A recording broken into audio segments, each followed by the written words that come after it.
Hey everybody, this is Alex Merced from alexmerced.com.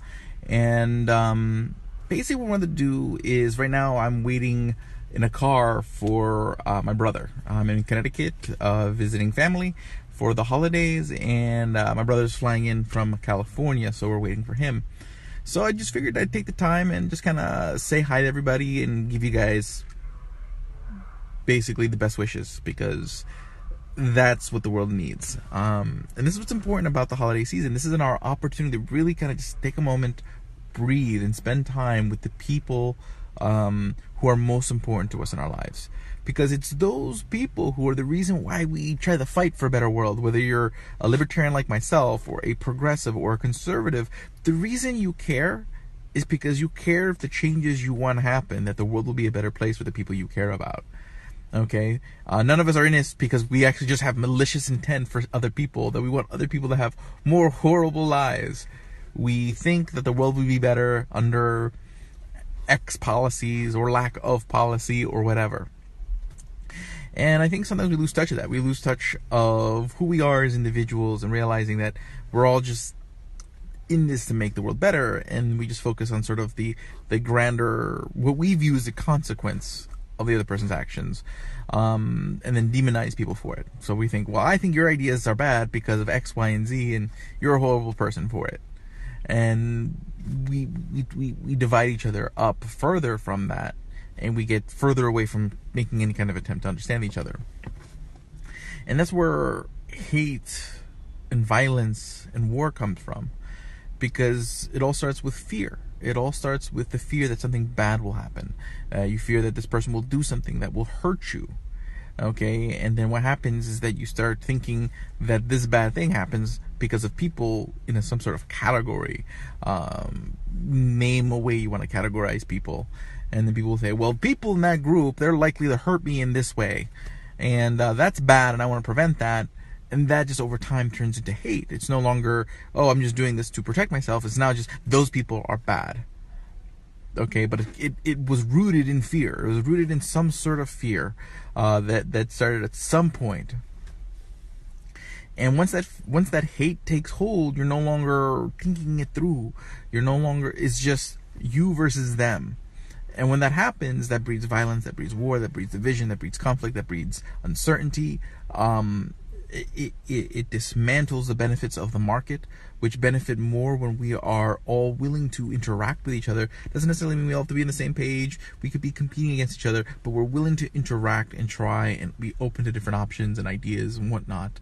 So that way, it basically dismantles many of the benefits that reciprocity brings. Because at the end of the day, that's what free markets are. Free markets are just is just reciprocity on a very large scale, where basically in everything that we do, we're looking for reciprocity, in the sense that I give you something, you give me something, and we're all entering our every interaction with sort of an assumption of reciprocity, an assumption of respect, an assumption of, let's talk, of at least goodwill or good faith. So this is why it's so important for us to try to dissuade fear and break down fear, because that's where it all comes from. And this is why love is so important. This is why I focus so much on positivity and tolerance and forgiveness. Being tolerant or forgiving doesn't make you a libertarian, okay? Being a libertarian just means that you are very skeptical of government solutions and very optimistic on the power of the individual to solve problems. That doesn't necessarily mean you have to be nice. Doesn't necessarily mean you have to be mean. But me personally, I do feel like things like tolerance, forgiveness, kindness, love breeds the environment where you would have that individual empowered more often, where you basically create the environment where reciprocity can thrive. And that's why I focus so much on the positivity angle. Why it's so important for me to even when I disagree with people, to not burn bridges. Because again, free markets, a free world is a world where bridges are plentiful. Okay, and they only can exist, in my view, when those bridges become plentiful, or at least there's enough of them that there are more bridges than there aren't. So sort of that's That's kind of my thought on that. But that's why the Libertarian Party is, to me, such an important vehicle, because you're creating a network of people who follow or who feel that way, who basically want the world to be more based on reciprocity, more based on a sort of individual, voluntary behavior. And that network effect is important, because when you see people connected to each other, and you see a growing number of people connected to each other with these similar ideas, and then those ideas become more appealing. It's just like social networks. Social networks grow because more and more of your friends are on them, so you decide you want to be part of them. That's one of the appeals of growing the Libertarian Party. It's the one organization that I can think of that you can sit there and say, hey, look, the Libertarians are growing. There are other Libertarian organizations, but unless you are already a Libertarian and know all the ins and outs, you wouldn't know they're Libertarian organizations. So it's not like you can point to something and say, hey, look, this idea is growing, this idea is taking hold, people believe in this. Okay, the growth in the Libertarian Party is a strong signal of that.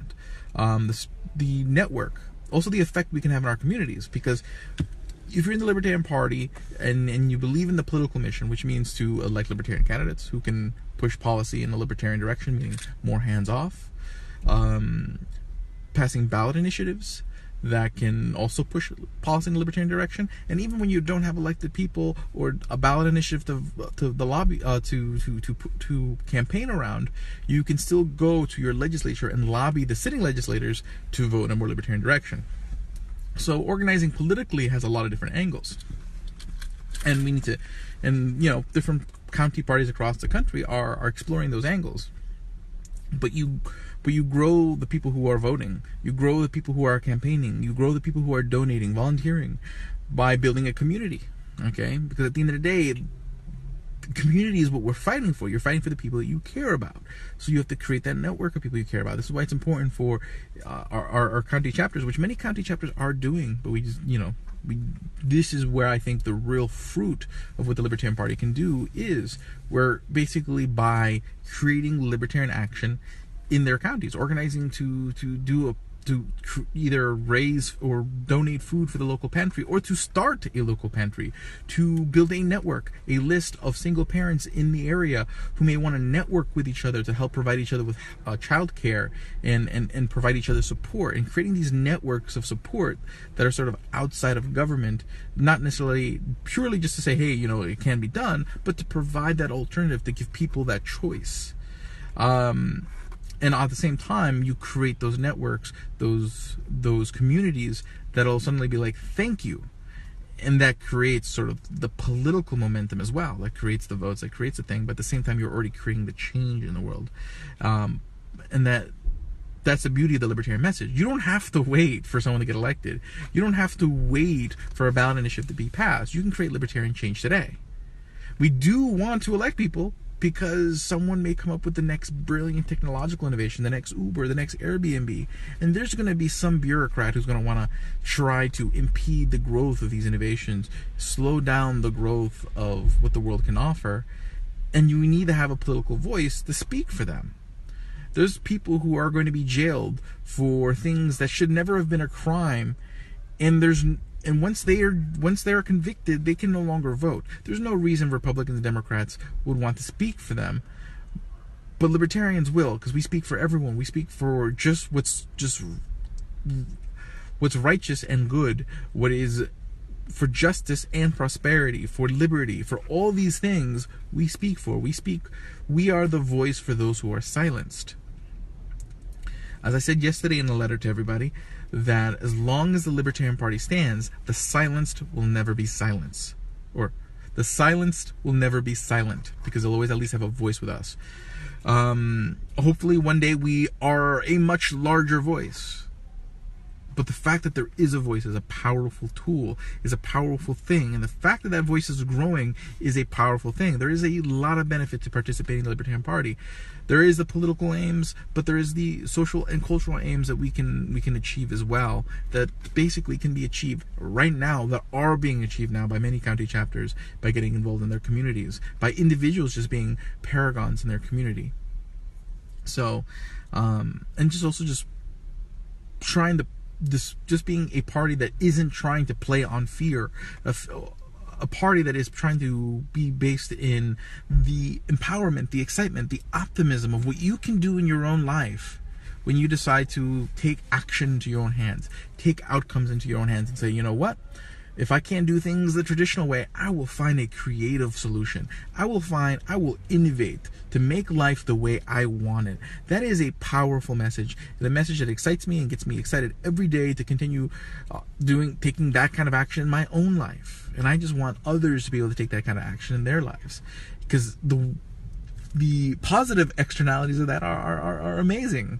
So that's why I do all this, why I care about all this, and why I'm so excited when I see others working on this and see all those who have worked on this over the last several decades since the Libertarian Party's inception. And again, I understand that the Libertarian movement as a whole is much grander than any one organization within it.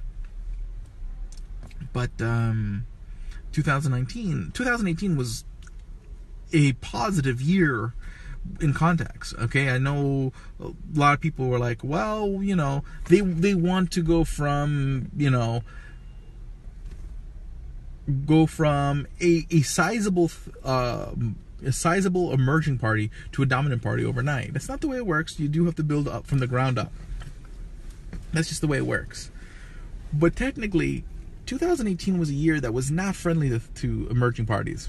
This was a year that if you were an emerging party, you should have seen reductions in your vote totals. You should have seen rollback, because everyone was just because it was a fear-based election. And when people are scared, they're not looking for what's best or what's better. They're just looking for what's less worse. Problem is, if you're always voting for what's less worse, for what's less bad, you're just always kind of slightly slowing. You're still worse, and that's a trend that we want to turn around. But in 2018, we still grew. We still had higher vote totals in many races than we typically did. We still won ballot access in states that we have never won before. There were so many. We elected people. There was every reason to think that none of that stuff should have happened in the context of 2018 and the nature of the political environment that we were in. But it did happen. The party still grew. It still had record fundraising. It still is moving in the right direction. And that's an amazing thing. And that just breeds hope for what 2019 and 2020 brings. So I'm optimistic. I hope you are. Happy holidays. I'll see you guys in 2019. I'm always putting out some more content. So, the podcast, the YouTube channel, Twitter, just follow all the stuff that I do. You'll hear me just continue to express my opinion about anything, everything, and everything. But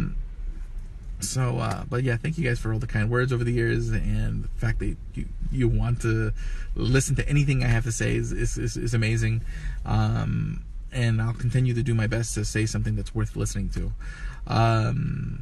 But just keep believing, keep working, keep fighting, and just keep living the best life that you can. Because at the end of the day, even that is one of the most powerful transformational things you can do. Just living the best life that you can, because it inspires others to live better lives as well. So have a great day and enjoy.